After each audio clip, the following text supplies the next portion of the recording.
Hello friends, today we are going to talk about the check engine light. Why does this light come on, and what does it mean? If you have a car, no matter which brand, the check engine light can come on. When this light appears after you start the engine, it means there is some issue with your car. But what exactly is the check engine light, and how do we check it? I'll explain all of this in today's video. Let's not go too deep into technical details, we'll keep it simple and easy to understand.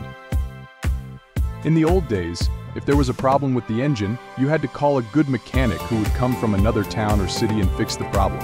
But nowadays, the check engine light itself does the job of a good mechanic. How do you know what's wrong? Let me tell you. Every car now has an ECM, or engine control module, which is like the car's brain. Just like our brain works, the ECM detects any problem and turns on the check engine light. Your car talks to you, telling you it has a problem and it needs to be fixed. But how does it communicate?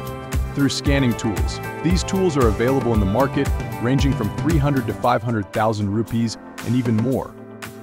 Just like humans use X-rays, heart monitors, and eye checkups, cars have different scanning tools.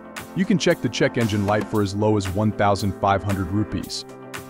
In America, people scan their cars themselves, but in India, most people prefer to pay 300 rupees for scanning rather than buying a 1,500 rupee scanner that lasts a lifetime.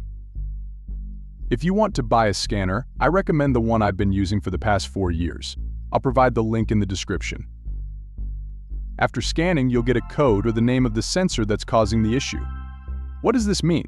It means there's a problem with that sensor and your car's ECM is telling you to fix it. This problem could be anything, like water damage or a faulty sensor. Fix the problem first, and then use the scanning tool to clear the code. That's it, your check engine light will be off.